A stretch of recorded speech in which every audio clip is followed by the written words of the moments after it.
Yun, ang bilis pare. So talagang solid ang brake, no? Isa pa tayong brake ulit.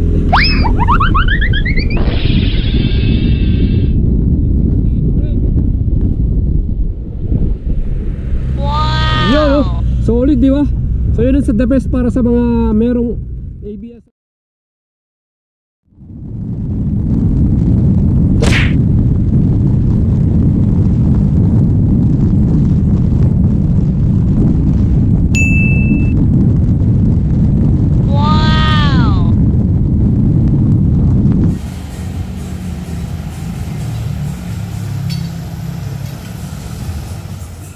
What's up mga idol? Good day sa inyo lahat. Ang pinaka-latest na Maxi Style Scooter from Bristol Motorcycle. Walang iba ang kanilang QJ Motors na Fortress 160. Ayan o. And ito, meron tayong color na white, gray, at black. So meron tayong pagpipilian dito. At mga idol, syempre pa, kung kayo po ay taga rito sa Norte, marami pong mga Bristol Motorcycle Store dito. Isa na po rito ang Carmack Motors Corporation. Pwede kayong makabili sa kanila. Meron silang in-house financing. At syempre, ito po ang kanyang promo price, 139,900 pesos. So 140k yung ating cash para dito. Mga idols, tara, samahan niyo ako at ite-test ride natin to. At mga idol, sa format style pa lang nitong ating Fortress 160, aba talagang may masasabi din ano. Ang astig ng kanyang front headlight design, twin at naka-projector light pa yan. Ang kagandahan dito, all LED yung kanyang mga lightings from signal indicator, headlight, high and low beam at yung ating tail light or brake light ay talagang super linaw at visible lalo na sa gabi pag tayo po ay nag-rides ano. Kagandahan din dito mga idols, mga forma rin yung kanyang style, di ba? And ang laking bagay din pag naka-keyless system tayo. Siyempre mas easy to operate, mas convenient sa ating mga riders yan. Ayan yung kanyang fully digital instrument panel.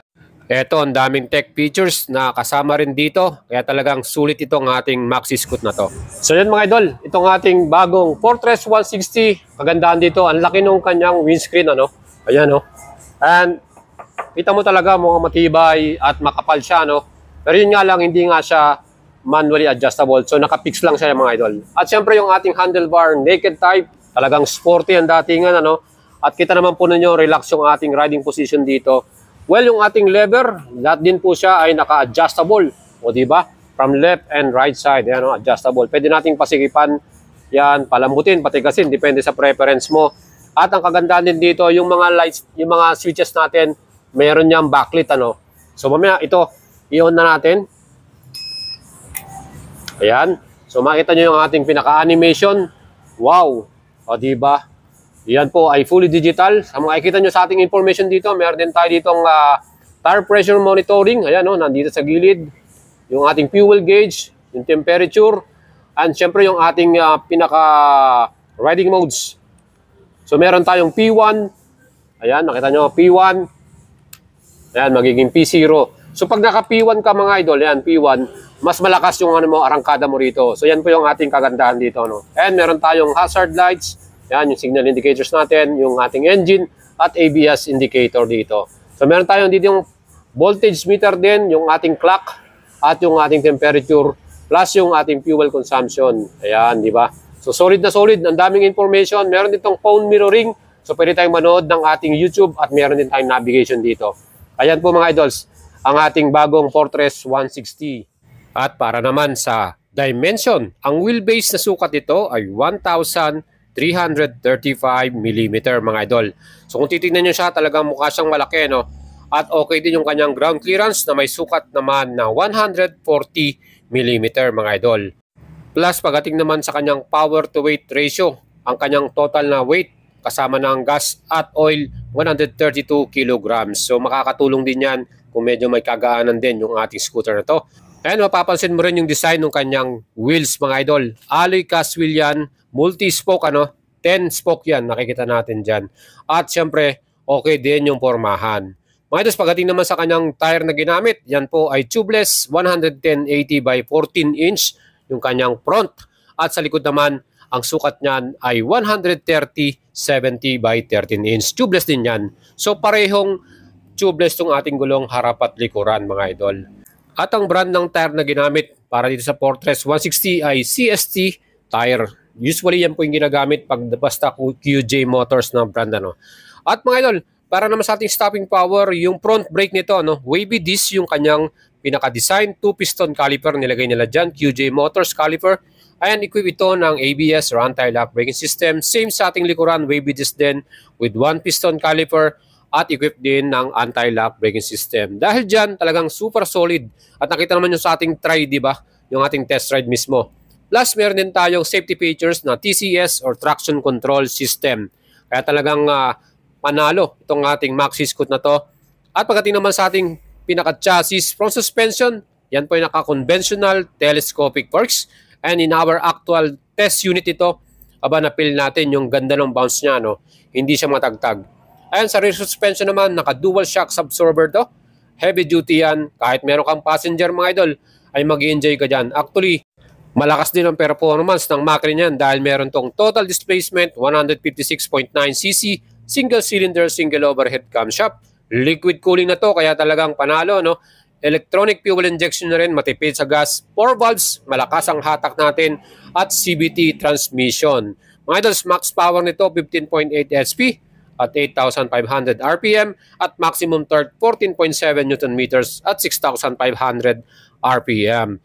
The best pa dyan dahil hybrid ang ating engine, meron tong power assist from electric.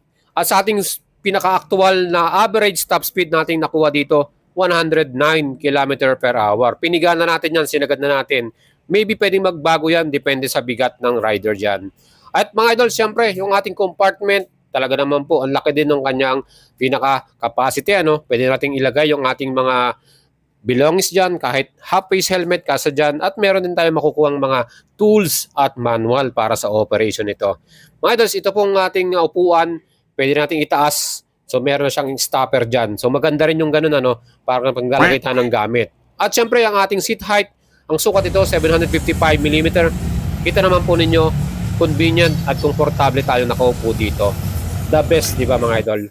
Well, pwede nyo rin gamitin to pang long distance ride or touring dahil may fuel capacity to na 8 liters and matipid din siya sa gas consumption na 42 km per liter. Yung kanyang pinaka average. So, pwede magbago yan. Depende kung paano kayo mag-rides. Ang habit natin, kung walwal ka ba o mahilig ka magpatakbo na mabilis, di ba mga idol? Siyempre pa, kung gusto mo matipid, saktong-sakto lang, takbong pogi ka lang dito. And mga idols, kita naman po ang formahan nito. May color tayo na available, silver, white, gray, at black. 4 na kulay yan ang pagpipilian natin. Kaya ano pang hinihintay nyo mga idols? Pagdating sa formahan, may bubuga rin tong ating bagong model na to. And kita naman po ninyo, Bristol QJ Motors Fortress 160 ang astig, diba? Yan po yung ating pinaka-actual exhaust muffler sound. Ito po yung pinaka-sound test natin dito. O, diba mga idol? Kung bibili kayo mga idol, siyempre pa ang ating promo price 139,900. Ang all-in down payment nito sa ating presyo 53,730 at 36 months 5,430. 7,000 naman 96 pesos pag 24 months yung babayaran to. Alright mga idol, solid ba? Fortress 160, ano pang hinihintay ninyo? Tara, arat na. Kung bibili kayo, pwede nyo rin ako i-PM sa ating FB page mga idol, Boyd Salabaria, and shoutout sa ating gumawa ng ating riding jersey, Premium Gears. Kung gusto nyo po magpagawa, magpa-customize ng inyong riding jersey, pwede po sa kanila, PM nyo lang sila sa kanilang FB page, Premium Gears mga idol, follow nyo na rin yan. At sa ating helmet mga idol, Axor Helmet, kung gusto nyo po ng discount, meron tayong discount dyan. Type nyo lang ang Axor Boyet. Ayan mga idol. Lagi lang po kayo mag-follow sa ating page para sa mas maraming pa nating pabakas ni Boyet. Abangan nyo yan mga idols. Shoutout sa inyo lahat.